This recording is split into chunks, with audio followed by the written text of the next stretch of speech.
I'm grateful for the internet. I've had a smartphone since I was 6 years old, and I've been on the smartphone. I've been on technology since then, every day, many hours a day, probably over five a day, just because I'm so addicted and I just can't put it down. It's something that's become so core of my life that I think I literally would struggle to go a couple hours without my phone and not having to grab it out of instinct, and then I'll continue that without even thinking because that's just become the norm for me now. And while the internet is amazing, it's great, and it allows me to make videos that somebody might be watching, like you, right now, watching this video that I'm making. It really is amazing, and it's so cool that we're able to connect, so far away from each other, miles and miles apart. But I do believe that the internet also has caused me a lot of issues, and some of them I may believe could be because of the internet or are self inflicted. And I would say one of them would be probably the rise of TikTok and like having short form content, YouTube Shorts and I guess Facebook, if you want to call it, use that, or Instagram Reels. I think that has really affected my attention span. I have trouble with sometimes just reading like a page of like a book or like an article or something, or like dialogue from a video game. Something that requires my attention that at a moment's notice I could click, or I could just like close out the tab or just place down this item that I'm using or reading to just do something that's entertaining, like play games, or go get on a call with someone, just do something that I find entertaining that will give me that constant stimulation that I yearn for, because I've only known this feeling for so long, and having something that's not that is, if anything, quite disturbing, because it makes me sort of realize, not in the moment but with hindsight, that without technology, without the stimulation at a moment's notice, like who would I be? Would I literally go crazy? Would I go insane from this? Like, how would my life be any more different if I didn't have this technology, where it didn't just make me so addicted to this damn phone and to just the internet in general? And genuinely, I do believe it's holding me back from achieving my dreams and myself. I believe it took me way too long for me to really like sit down by myself, like in the summer of a couple years ago, sit down and really just like understand and talk to myself and realize, do I want to continue this? Do I want to go on to college? Do I want to, pursue this career? What do I want to do with my life? And how do I want to take shape of my future while I have the chance to do that? And genuinely now, I still struggle to understand where I want to be or who I want to become. And I feel that the internet has sort of really held me back in that circumstance, because I think I really could have become more than I, really wish I thought I could be when I was a kid, or even now. But at the end of the day, I do believe that's an issue that I might have sprung onto myself, because, I'm just so, it's just so normalized to have this addiction to the smartphone that I don't even know if many people even realize that they're addicted. Like, I have grandparents and I have aunts and uncles who use the phone all the time, and they would tell me when I was a kid, get off that phone. It's not good for you. It's not healthy, and all these things like that. I do agree with them. But when I was a kid, I just thought, they don't really care. If anything, they're like me. And then I see now, I've grown up.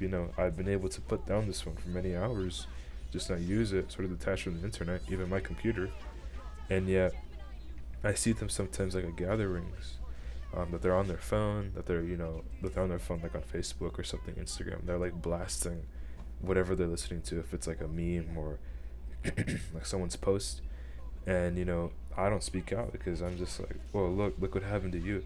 Now you also have this addiction, and then you used to call me out for having this addiction as well. And, I think at some point it's going to be normalized that these companies have a stranglehold on our lives and in our brains specifically, because I don't even know if I could, or many people that I know could genuinely go a couple of days without any sort of internet.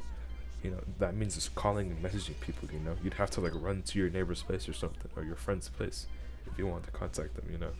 And I feel that something like that, having that freedom, having that adventurous spirit, sort of dies off of us when we're kids. And I feel that especially now, the new generation. I have a sibling.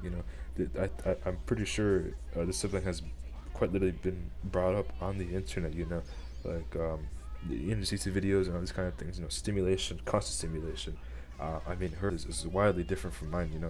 When she was a kid, she stayed inside, played games, all these things. She had access to this constant dopamine and safety in the house, obviously, because yeah. But me, I had to get out there. When I was a kid, while I did have that phone, I had many restrictions. or I just didn't know many things about the internet because it was, I would say, more or less quite new at the time to me. Um, and I'd go out there with my friends, go to the park and play in like a little neighborhood, ride on bikes, just really interact with people and get to know them. That social interaction that I feel like many of us are lacking now, is coming really apparent, especially with COVID. And then after COVID, I went to middle school around the time COVID happened, and I won't lie, I think it definitely left a lasting impression for me. I still believe that now I do have issues talking, you know, speaking up for myself, or just talking in general. And I do want to get this issue resolved, or some sort of way to curb it, or just fix it. Um, and like I feel like having this YouTube channel is a way for me to do that, and I think that's. And in the current day, I would say for this whole week, I've had the whole week off from work because I recently quit, and I won't even lie, I really do want to start getting into reading and philosophy and really expand my horizons and knowledge of the world in the past. But I see that I'm also struggling to just find what I want to read, and then once I read it, to not have to play games. It's quite difficult because it's just things so ingrained into me since I was a kid, and I don't know how much this will affect me once I become an adult. Because I know that once I become an adult, get that full-time job and all these responsibilities and in a relationship and all these things, that I won't have time for games. And I'm not gonna say that video games are gonna be like the cause of my failure or something or anything like that, or be detrimental to my health. I hope it won't. I would say I play a lot less games than I did when I was younger. I would say when I was younger, I played, I would say 10 plus hours maybe. It was really bad. And yeah, I preach these things and I speak of these things in these videos, and I don't even see myself, following what I say. I want to put down this phone. I want to put down this computer. I want to turn it off. And yet, every waking moment that I have a free time, I say that I want to become better, and yet I see myself watching, shows, watching anime, playing video games, when I could be doing something better. And this is the thing that's been tearing me since basically I was like 13. That's around the time I had my first job. And I've always been like, I always felt ashamed or disgusted that I didn't have something to do it, because I've been, hot-wired since I was young to, if I'm going to play games, I got to at least do something before, it's a sort of reward system. And now that I don't have anything to really work towards at the moment, I believe, within my grasp or possibility, I'm just here sitting on the chair, just rotting away. And I know I could do something more. I know I have more potential, but I'm not sure why I don't pursue it. I'm not sure because I'm scared. If in your life you won't be able to be young again, this is the only time you'll be able to take those risks and say that, I was young, or, I take these risks because, I have time to fix my, mistakes if any occur, and I know I can become better, and this is only a learning step for the long future that I have ahead of me. And yeah, I just wanted to make this video because I thought it was a pressing issue and something that I really want to get off my chest, because something that I believe that I'm sort of suffering from, if I even want to say that. And I really do want to get my voice out there so people can give their voice as well in the comments or somewhere else on the internet about this issue that they might be facing as well. And I just thought that it would be interesting to see what people thought of like the genuine reaction or information based on what I believe from my experiences on the internet and how it affected me. And yeah, thank you for watching.